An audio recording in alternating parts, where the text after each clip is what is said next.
Such a wonderful testimony. Thank you to Sagar ji.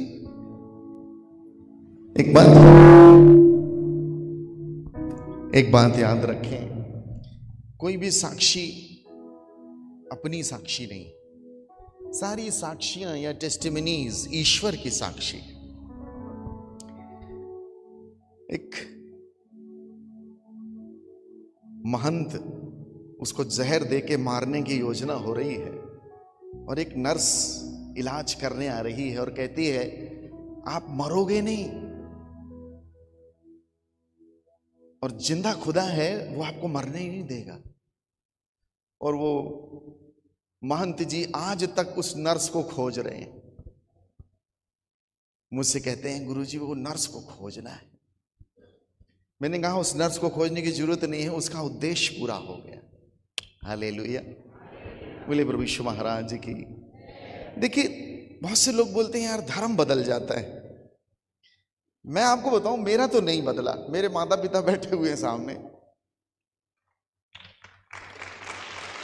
हमारा नहीं बदला, क्योंकि प्रभु यीशु का उद्देश्य किसी का धर्म, किसी का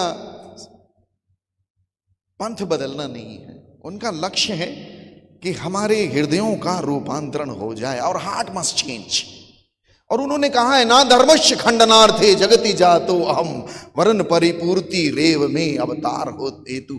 ये मत सोचो कि मैं धर्म का खंडन मंडन करने आया हूं, तुम्हारी व्यवस्था का लोप करने आया हूं। मैं इसीलिए आया हूं कि तुम्हारी व्यवस्थाएं पूर्ण हो जाएं। ये साक्षियां बड़ी रियल साक्षी हैं सर।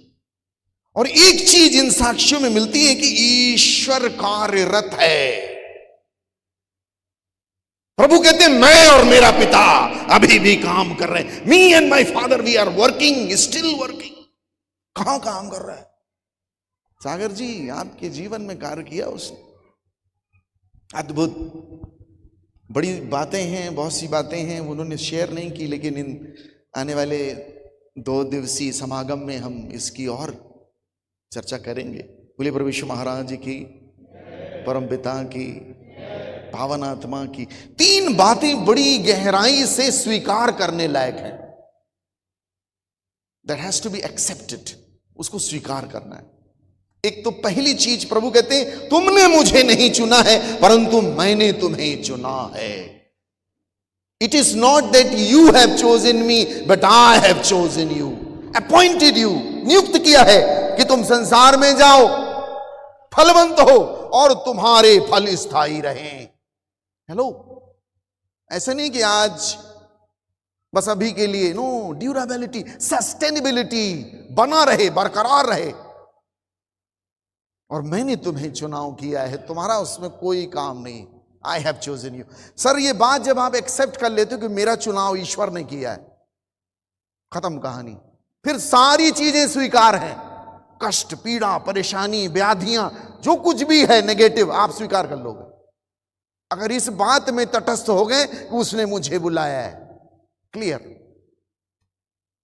और दूसरी बात जो आपकी लाइफ के लिए प्रिडेस्टिन्ड है, प्रभु कहते हैं जब तक पिता न भेजे कोई मेरे पास नहीं आता। Until and unless Father draws, no one can come unto me. जब तक अखिल ब्रह्मांड नायक न भेजे कोई जीसस के पास नहीं आ सकता। और तीसरी बात जो बिल्कुल अपने हाथ में गोदना की तरह गुदवा लेने लायक है। हेलो, कह रहा है जब तक ऊपर से न दिया जाए कोई मनुष्य प्राप्त नहीं कर सकता। Until and unless given from above, no one can receive. And Christ is given unto you. प्रभु वो उपहार स्वरूप आपके जीवन में आए। हालेलुया, बोले प्रभु यीशु महाराज की, परम पिता की, पावन आत्मा की। संत अगस्तिन एक बड़ी प्यारी बात कहते हैं, Lord thou hast made us for thyself and restless is our soul until it rest in thee. प्रभु आपने हमें अपने लिए ही सृजा, बनाया और निर्मित किया है, और हमारी आत्मा तब तक तड़पती भटकती और व्याकुल रहती है जब तक कि वो आप में ही विश्राम ना कर ले। हेलो, बृहदारण्यक उपनिषद बहुत प्यारा उपनिषद है, और हम लोग उपनिषद की गहराई को समझते हैं, हम जब विवेचना करते हैं, साहब मैं नीचे आ रहा हूं, क्षमा करिएगा मुझे, can I come down? Thank you. हम लोग जो विवेचना करते हैं साहब, देखिए सत्य जो है, आदम ने अपने आप को पत्तों से ढांक लिया। वो पत्तों से ढांकने का बड़ा गहरा अर्थ है कि मनुष्य जाति की बुद्धि समझ ढकी हुई है। हेलो, और उन पत्तों का हटना बड़ा जरूरी है साहब। अब देखिए, मैं कोई बात को संस्कृत में बोलूं तो आपको सनातनी टाइप का दिखूंगा। ओम भूर्भुवः स्वः तत्सवितुर्वरेण्यं भर्गो देवस्य धीमहि धियो यो न प्रचोदयात्। अब ये साहब, पंडित जी आए, ब्राह्मण दिखने लग गए, हम सनातनी दिखने लग गए। अब मैं इसको उर्दू में बोलूं, मौलिकुल मुल्क लसरी का लहू वहदहू ला इलाहा इल्लाहू सम से तबरेज अगर खुदा तलबी खुशबुखा इलाहा इल्ला। अभी मुझे तो लगेगा अरे मुसलमान बोल रहा है। इंग्लिश में बोलूं तो अंग्रेज क्रिश्चियन लग। ईश्वर इन बातों से बड़ा ऊंचा है, और ईश्वर किसी भाषा, किसी कर्मकांड में बंधा हुआ नहीं है। और जब तक हम इन सब चीजों से ऊपर उठ के नहीं देखेंगे, ईश्वर कभी समझ में नहीं आएगा। अभी हमारे वजीर आजम लोगों का एक मुहिम चल रहा, भगवा रंग, भगवा रंग।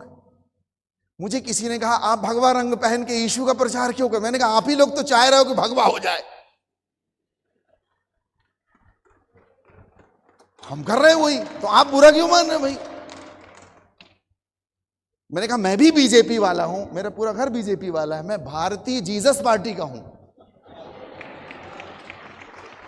हम तो बीजेपी वाले हैं। हालेलुया। देखिए प्रभु यीशु, सच में मैं आपको बताऊं साहब, कभी कभी हम सोचते हैं, खैर बृहदारण्यक उपनिषद में मैत्री और कात्यायनी का बड़ा अद्भुत आख्यान है। उसको जब आप पढ़ो तो आपको जो उपनिषदों की भाषा है बड़ी गहरी। पंडित जी और हम लोग बैठ के हम लोग जब विवेचना करते हैं साहब, तो कहीं भी यीशु हमको पराया नहीं दिखता। और एक बात मैं आपको बता दूं कि यीशु मसीह को अंग्रेज लोग नहीं लाए थे। यीशु मसीह को 52 AD में, मैं अपने माता पिता जी को चेन्नई ले जाने वाला हूं दिखाने के लिए। अभी आजकल मेरे से जिद करते हैं, बेटा अपने सत्संग में हमको भी ले चलो। कैसा लगता, आनंद आता है। बोलते हैं बेटा आनंद आता है, ऐसा आनंद हमको कहीं नहीं आता। ये वही लोग हैं जो मेरे पीछे मेरे प्राण लेने के पीछे पड़े।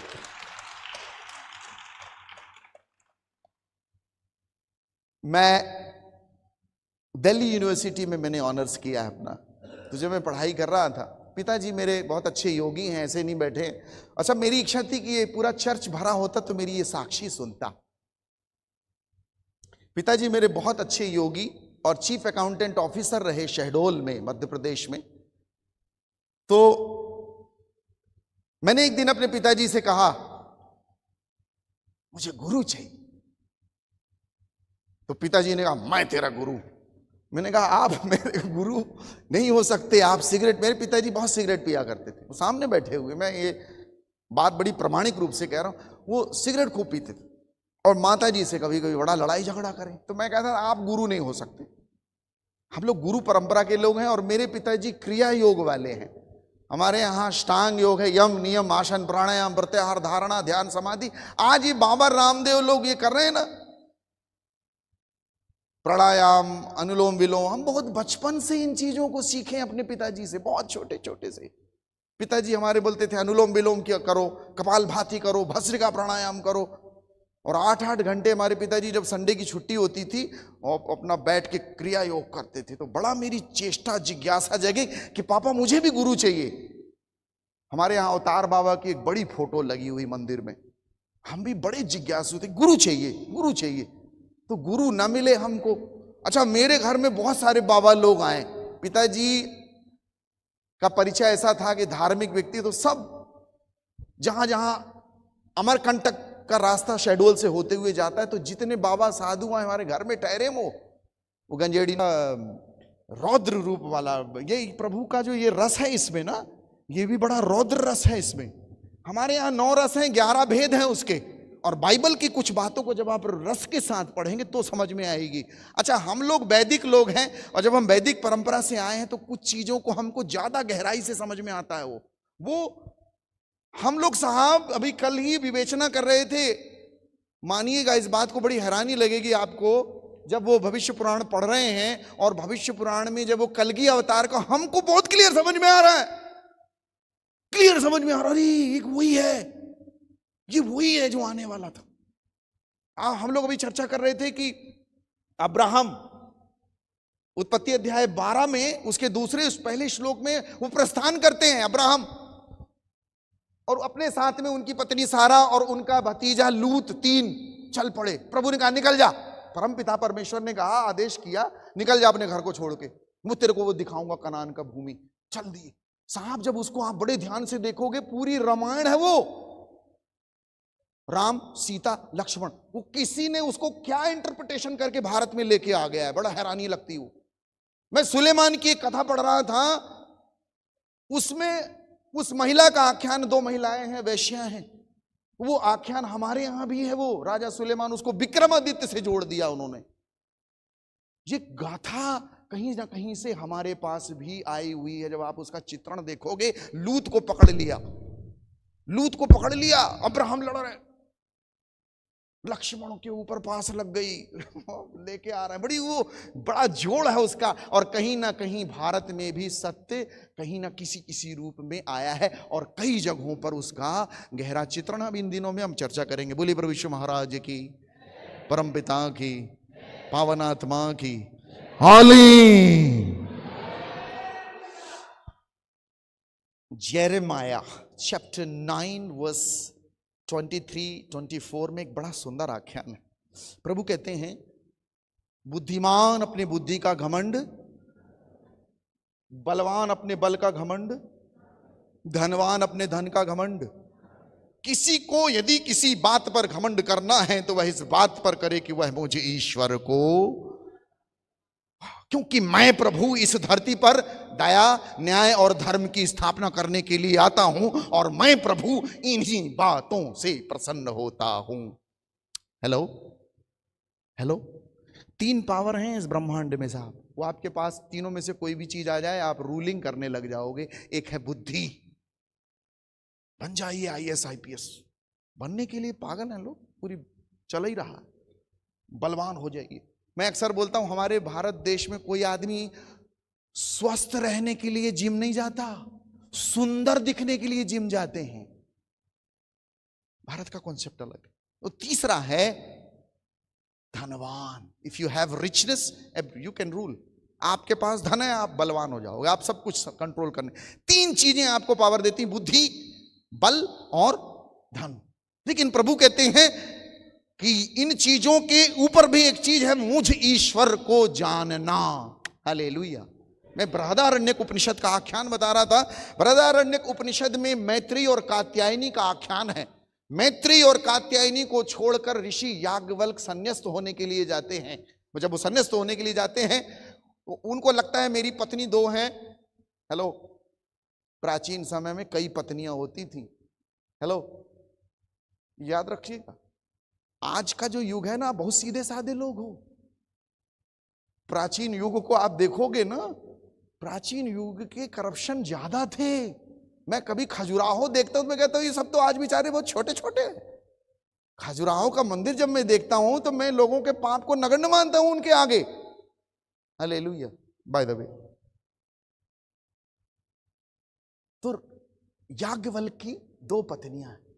तो याज्ञवल्क्य जब सब छोड़ छाड़ के जाने लग गए तो उनको चिंता लगी, मैं जा रहा हूं, मेरी पत्नियां भूखी रहेंगी, प्यासी रहेंगी, कुछ इनकी जिंदगी जो रोजी रोटी के लिए कुछ कर जाऊं। तो उन्होंने संपत्ति बांटनी प्रारंभ की। जब वो बांटने लग गए तो उनके मन में देने का पूरा ख्याल कि आधा आधा दे। तो उनकी पत्नी मैत्रेयी कहती मुझे ये नहीं चाहिए, मुझे ये नहीं चाहिए।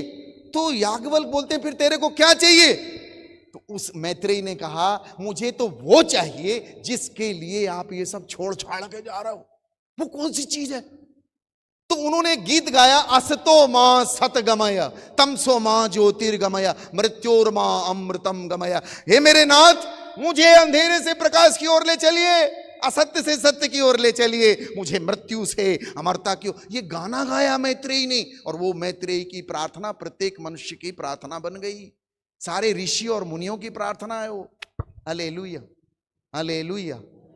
औरत से कोई नहीं भाग सकता था। अच्छा, मेरी मम्मी मुझे कभी कभी, मैं नाराज कर देता हूं मां को। मां शब्द जानते हैं आप? इस सृष्टि का सबसे छोटा लेकिन सबसे बड़ा शब्द। हालेलुया। प्रभु कहते हैं, हो सकता है जन्माने वाली मां भूल जाए मैं तुझे। आपको मालूम है, आप लोग सोचोगे प्रभु मां को नगण्य कर रहा है, टेक्निकली देखोगे तो प्रभु कह रहे हैं मां मेरे से टक्कर लेने लायक है जी। किसी की तुलना आप किसी से कर लो, मतलब वो टक्कर का आदमी है। हेलो। तो जो 5 मिनट में सुन लेती है, हम मम्मी को नाराज कर देते हैं कई बार, 5 मिनट मेरी मां मान जाती। मैंने मां के साथ बड़ा एक फ्रेंडशिप है मेरी, हम दोनों बैठ के खूब बात करते हैं। मेरी शादी नहीं हुई है तो मेरी मां मेरा ज्यादा ख्याल रखती है। हालेलुया। साइकोलॉजी वो मैं ही समझता हूं। मां 5 मिनट में मान लेगी, वो 5 मिनट में जो सुन लेती है वो मां है। याद रखिएगा, 5 मिनट से उसका 6वां मिनट नहीं होगा, आप गौर करिएगा उस बात, मान जाएगी, तैयार हो जाए, चलो ठीक। और जो 10 मिनट में सुन ले वो बहन है। 10 मिनट लगेगा साहब, वो सुन लेगी। और जो 15 मिनट में सुन ले वो बेटी है। 15 मिनट के बाद वो बेटी, चलो ठीक। लेकिन जो बार बार बार बार बार बार बार बार बोलने पे न सुने वो कौन है? पत्नी। कोई बोला, मैं नहीं जानता। वो पत्नी नहीं है, बहरी है, बहरी।